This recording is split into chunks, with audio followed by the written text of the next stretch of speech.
All right, so learning objective 6 is to use the ideal gas law to calculate pressure, temperature, and volume, number of moles or mass of a gas. So the ideal gas law differs from the combined gas law in that the ideal gas law gives you one set of variables.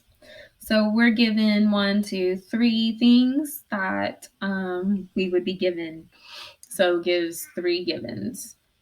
Big difference in the ideal gas law is it takes into account the moles and therefore the mass. So the formula for the ideal gas law is PV equals nRT, or PIV nert. So P is pressure.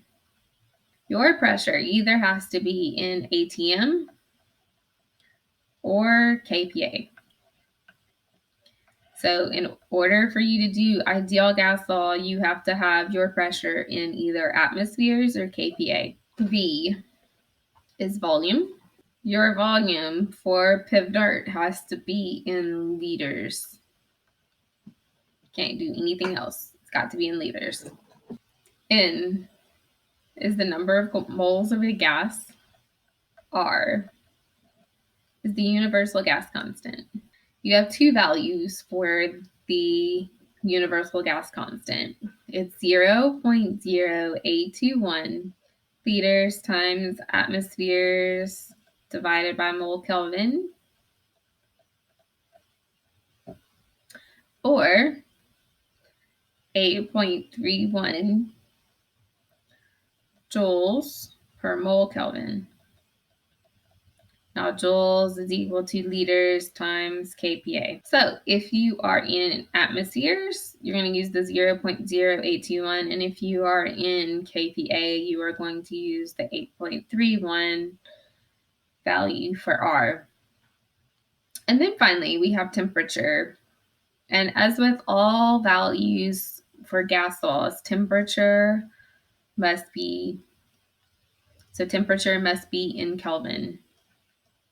Can't be in anything outside of Kelvin. Let's look at an example here. So the example here says to calculate the number of moles of a gas in a basketball inflated to a total pressure of 24.2 psi with a volume of 3.2 liters at 25 degrees Celsius. So then write out what you're given. I've been given pressure is equal to 24.2 psi. Now, I know I have to get this into either atmosphere or kPa, so I'm going to do it in atmospheres. So I'm going to divide by 14.7 psi. And I'm going to go ahead and do this because I want the value that I need to plug into the formula.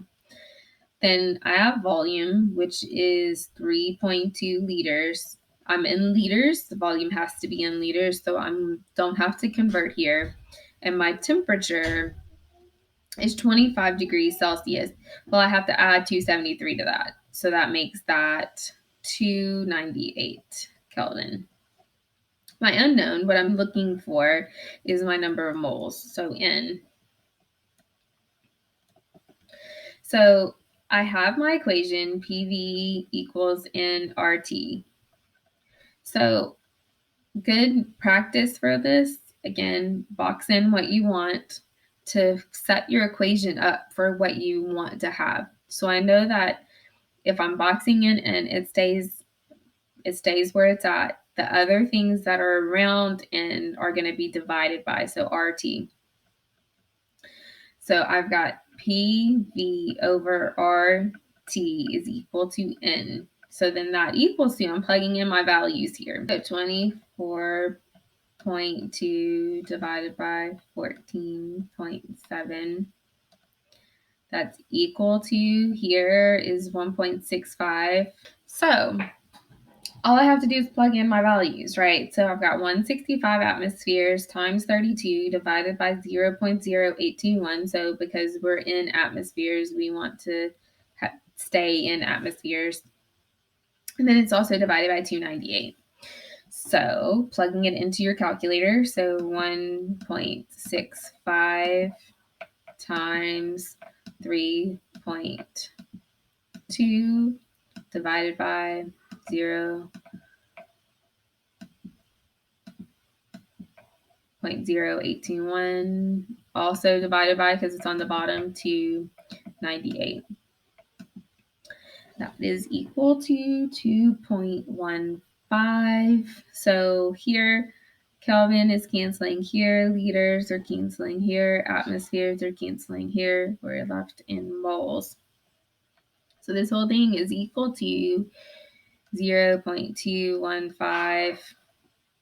Since I have two sig figs here, I'm going to round it to 2. So 2.2 moles of gas are in the basketball. Now, if you are calculating the mass of a gas, so let's say that this, I told you that this was like helium or argon or something like that, then you would take 0.22 moles of whatever gas I had, multiply it by the molar mass, and that will give you your mass. And that was learning objective 6, which is to use the ideal gas law to calculate the pressure, temperature, volume, number of moles, and mass of a gas.